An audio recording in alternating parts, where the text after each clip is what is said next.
Boa tarde a todos.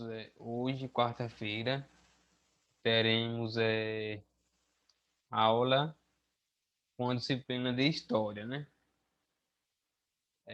Tivemos na segunda-feira aula com Geografia, hoje teremos com a disciplina de História. Aí temos aí o nosso conteúdo de hoje, né? Que da aula de hoje, onde ele diz o seguinte, ó. Temos uma pergunta aí para respondermos e para também refletirmos um pouco sobre a disciplina de História. Aí temos aí, ó, por que estudar história? Interroga. Uma pergunta. Então, por que a gente precisamos, como seres humanos, estudarmos história, ou seja, a disciplina de história, bem como também a história em si?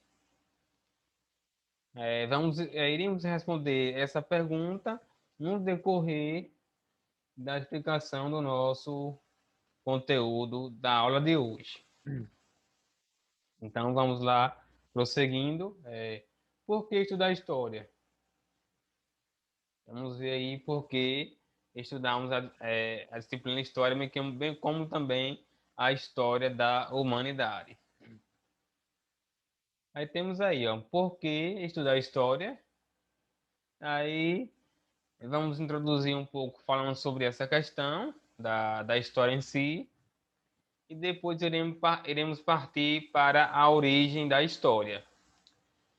Então, estudar história é o quê? Para buscar orientações diante das carências da vida prática e do tempo presente, bem como também conhecer o passado para entender o presente e projetar o futuro.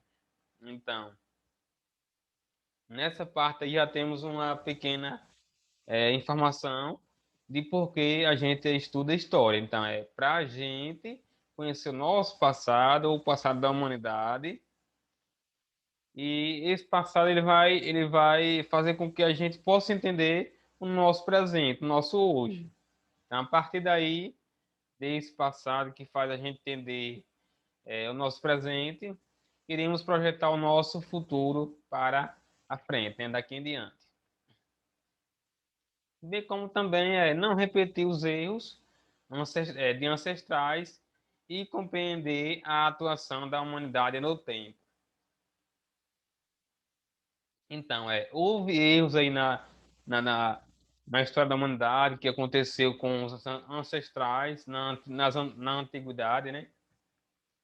E esses erros, ele não pode acontecer no nosso presente, bem como também no futuro, né? E também a questão da compreensão de como atuava e atua a humanidade no tempo. Então, no tempo. Tempo quer dizer o quê? Passado, presente e futuro. Quando a gente se refere a tempo, a gente se refere a passado, presente e futuro. O passado é o que a história busca estudar antigamente, né? Para que possamos entender o nosso presente e, a partir daí, buscarmos a projeção do nosso futuro ou do futuro da humanidade. Essas têm sido algumas das respostas clássicas para o questionamento da pergunta que está aí, né? Por que estudar história? Apesar de significativas, tais respostas parecem menos convincentes do que as justificativas que se costuma dar para o estudo de outras áreas do saber, como a matemática e a biologia. Então, aqui ele faz uma relação entre a questão do posicionamento aí, ó, das respostas, que entende-se melhor a resposta de por que estudar matemática e por que estudar biologia do que o estudo da história em si.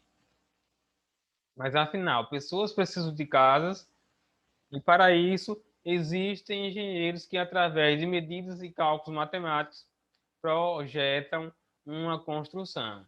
Então, temos aí o quê? Na construção da casa, temos a utilização em si da matemática. Médicos salvam vidas Mas para isso eles precisam conhecer antes os aspectos biológicos do corpo humano, como o sistema nervoso, imunológico e as funções vitais. Por aí já percebemos, né, que perguntas referente a outras áreas do conhecimento, elas são mais bem elaboradas ou mais bem explicadas do que as respostas que temos para o porquê estudar a história.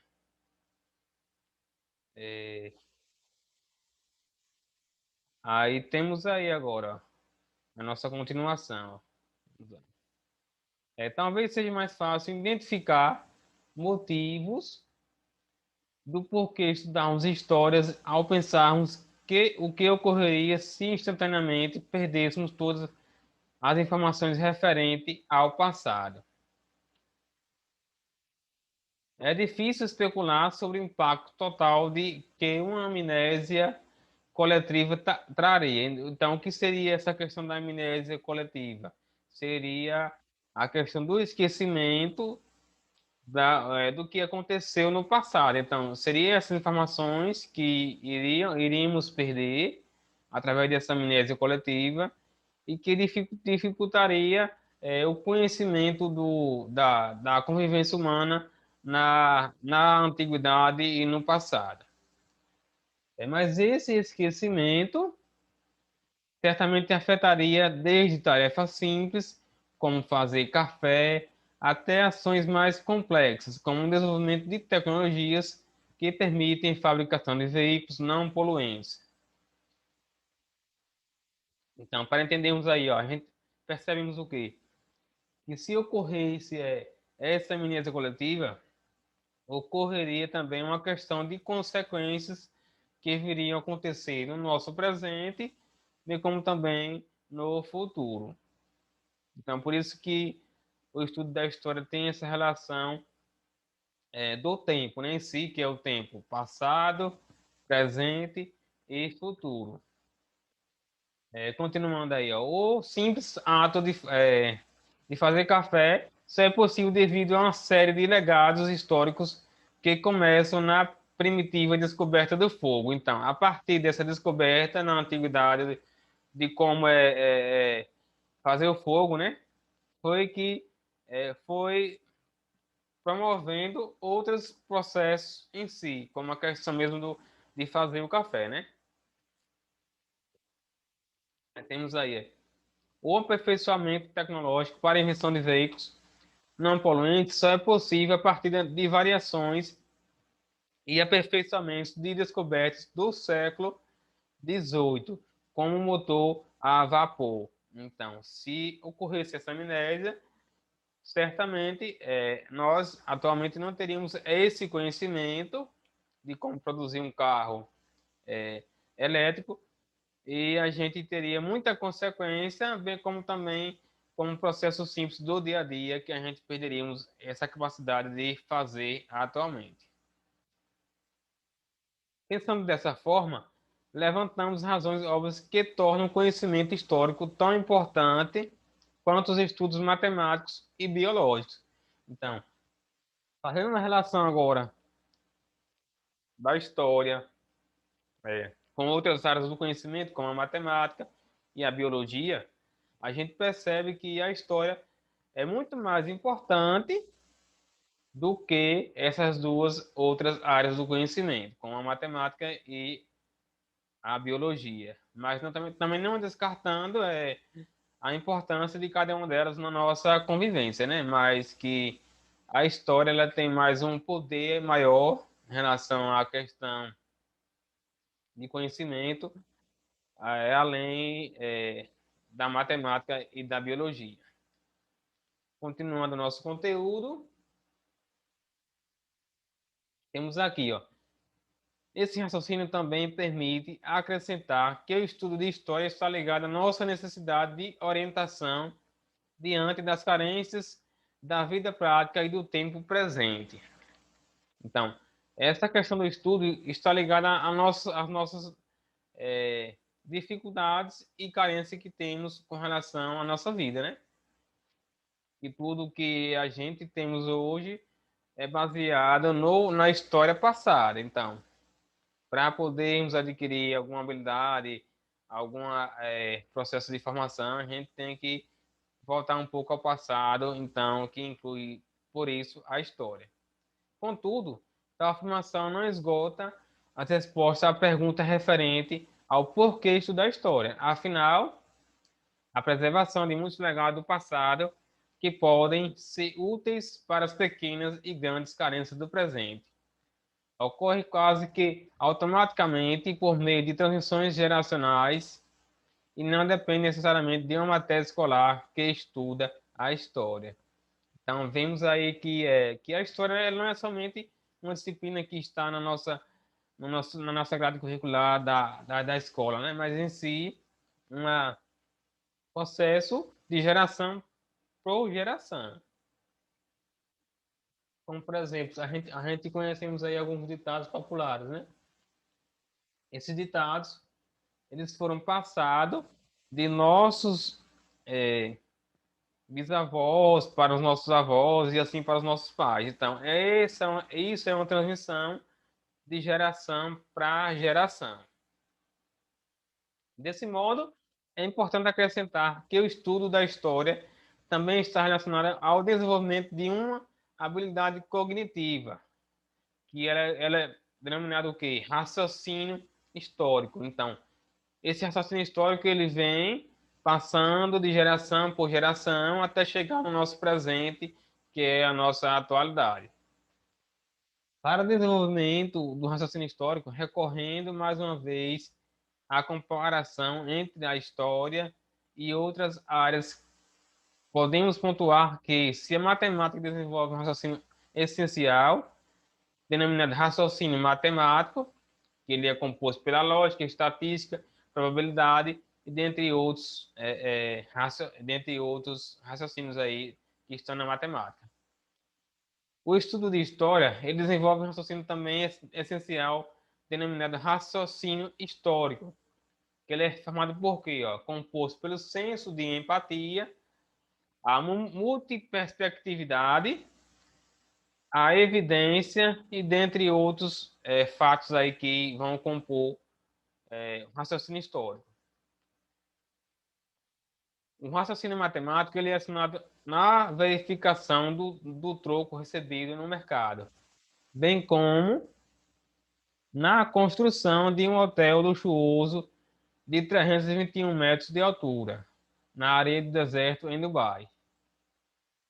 O raciocínio histórico ele vai revelar as origens e motivos de fatos cotidianos, como o porquê da jornada padrão de trabalho ser 8 horas, e ajuda a compreender fatos mais profundos, como o predomínio de determinada religião em uma sociedade. Podemos perceber, portanto, que as respostas para a indagação por que estudar história, ela possui níveis de complexidade. Então, não é somente a história em si a matéria em si de história da escola, né? Mas sim todo o contexto da humanidade em si, de geração para geração, dentre outros fatores que vão levar a gente a responder essa pergunta do porquê estudar a história. Continuando aí.